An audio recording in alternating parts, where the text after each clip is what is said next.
जोड़ते हैं और हमारे साथ राहुल मौर्य हैं नई दिल्ली से। राहुल गुड मॉर्निंग, पूछिए अपना सवाल। सर मेरे पास 120 क्वांटिटी 260 के रेट पे बैंक ऑफ बड़ौदा है। ठीक है। और एक टेगा भी है क्या कहते हैं आईपीओ प्राइस पे। ठीक है, तो बैंक ऑफ इन बड़ौदा दोनों तो में हमारी क्या कवरेज में है, दूसरा स्टॉक हमारी कवरेज में नहीं है, तो हम टेगा बैंक ऑफ टेगा बड़ौदा पे ही इंडस्ट्री। आपको राय दे पाएंगे। अच्छा क्या ठीक नजरिया लेकर चल रहे हैं, शॉर्ट टर्म का या है। लॉन्ग टर्म का? एक साल 1 साल का लॉन्ग टर्म। नजरिया लेकर चल रहे हैं। लक्ष्मीकांत जी, बैंक ऑफ बड़ौदा, वैसे तो अगर हम देखें पिछले दिनों लगातार पीएसयू बैंक में ऑलमोस्ट आप सभी जो दिग्गज रहे उन्होंने एक बुलिश नजरिया ही दिया। इनकी बाइंग हालांकि 260 थोड़ा ऊपरी स्तरों की है, हालांकि 1 साल और समय देना चाहते हैं बैंक ऑफ बड़ौदा। 1 साल के नजरिए से 260 की खरीदारी को लेकर आपकी राय क्या है? जी, बैंक ऑफ बड़ौदा में भी स्ट्रक्चर पॉजिटिव नजर आ रहा है। जैसे कि हमने अभी बिगनिंग में ही बात किया कि निफ्टी पीएसयू में पोल एंड फ्लैग का ब्रेकआउट देखने को मिला है। सो यहाँ पर भी एक अपसाइड का ट्रैक्शन बनता हुआ नजर आ रहा है। तो मुझे लगता है कि जहाँ की इनकी बाइंग प्राइस है वहीं से हमें ब्रेकआउट भी देखने को मिलेगा। अगर ये स्टॉक 260 के ऊपर निकलता है तो देन हमें फर्दर यहाँ पे 285 से लेकर 290 तक के भी लेवल्स दिखा सकता है। और अगर ये उसके ऊपर भी सस्टेन करेगा तो 320 के भी लेवल्स आने वाले समय में बैंक ऑफ बड़ौदा पे दिखेंगे। ओवरऑल व्यू इसका पॉजिटिव है। मुझे लगता है कि जब तक ये स्टॉक 230 के ऊपर ट्रेड करेगा तब तक इसमें बुलिश सेंटिमेंट बना रहेगा। रोहित साहब मेरे साथ फोन लाइन पर हैं। Rohit hi, good morning. Good morning ma'am. कहाँ से बोल रहे हो? पहले तो मैं संभाजी नगर महाराष्ट्र से बोल रहा हूँ। ओके, बोलिए। हाँ मैडम जी, पहले तो थैंक यू, बहुत बहुत शुक्रिया मुझे मौका देने के लिए। पिछले 2-3 साल से मैं आपको फॉलो कर रहा हूँ, आपके टीवी चैनल को फॉलो कर रहा हूँ। Thank you. काफी अच्छा मुनाफा भी मिला है। Thank you. मेरे पास 2 शेयर है मैम फिलहाल, जो कि है SJVN, खरीदा है 137 पे, इसकी 1000 क्वांटिटी है। और दूसरा है NBCC जो कि 115 पे खरीदा है, उसकी भी 1000 क्वांटिटी है। 2 से 3 साल तक रुक सकता हूँ मैं, ऑलरेडी 1 साल हो चुका है और आगे 2 से 3 साल दे सकता हूँ मैं।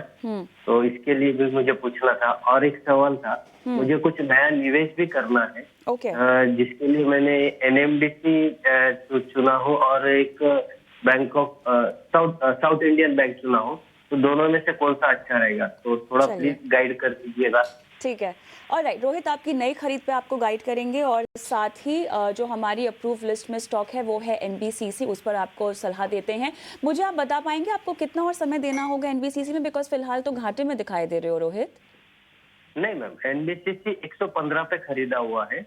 115 पे खरीदा है? अच्छा, तो ओके, तो हम यहाँ पे खरीद भाव थोड़ा सा चेंज करते हैं, 115। Okay, got it. Okay Laxmikant ji, तो NBCC 115 पे लिया हुआ है, और कितना रुकने की आप सलाह देना चाहते हैं इनको? और साथ ही मुझे बताइएगा नई खरीद के लिहाज से इन्होंने NMDC अपने लिए मार्कडाउन किया हुआ है और south Indian bank. Again positionally आप इनको स्टॉप लॉस के साथ अगर कोई रिकमेंडेशन देना चाहे, मेरे ख्याल से बैंकिंग में आपके पास और भी ऑप्शंस हैं जो आप शायद रिकमेंड करना चाहेंगे रोहित को। जी, अगर NBCC के ट्रेंड की बात की जाए तो यहाँ पर एक हमें अपसाइड का मोमेंटम ही दिखाई दे रहा है। ओवरऑल स्ट्रक्चर बुलिश है, तो हमें लगता है कि यहाँ से ये स्टॉक 140 तक के लेवल्स को टच कर सकता है। ग्रेजुअल अपसाइड का मूव देखने को मिलेगा, तो इसलिए एक ट्रेलिंग स्टॉप लॉस लगा के चलना चाहिए, जो कि दिखाई दे रहा है यहाँ पर 113 का। तो जब तक ये स्टॉक इसके ऊपर ट्रेड करता है तब तक हम 140 के लेवल का एक्सपेक्टेशन कर सकते हैं। वहीं पर अगर हम इनके दूसरे स्टॉक्स की बात करें, जो कि इन्होंने अभी बताया है कि वो भी उनके पास पहले से है, तो मुझे लगता है कि वहां पर भी अपसाइड के मोमेंटम देखने को मिलेंगे। मेरे ख्याल से इनका जो दूसरा स्टॉक था वो शायद NTPC था। एम आई राइट? जो इनको आई थिंक मैंने NMDC सुना था। रोहित, आप ऑनलाइन पर हैं क्या मेरे साथ? जी मैम, जी मैम। तो NMDC था ना? SJVN। नहीं, वो तो हमारी कवरेज में नहीं है। जो आपको नई खरीद करनी है उसके लिहाज से आप लक्ष्मीकांत जी रिकमेंडेशन दे दीजिए। तो मुझे लगता है कि फिर मेरे ख्याल से PSU बैंक्स काफी बेहतर लग रहे हैं, तो वहां पर खरीदारी करने की सलाह रहेगी। स्टेट ऑफ बैंक में इंडिया में अभी रिसेंटली एक अच्छा ब्रेकआउट देखने को मिला है और इसका जो अपर साइड का रेंज है वो भी आने वाले समय में टूटता हुआ दिखाई दे रहा है। तो ऐसे स्टेट बैंक ऑफ इंडिया को बाय करके चल सकते हैं। यहाँ पर जो स्टॉप लॉस इनको रखना है वो रखना पड़ेगा 780 के आसपास का, और जो अपसाइड के जो लेवल्स इसमें हमारे जो टारगेट नजर आ रहे हैं वो नजर आ रहे हैं 875 के।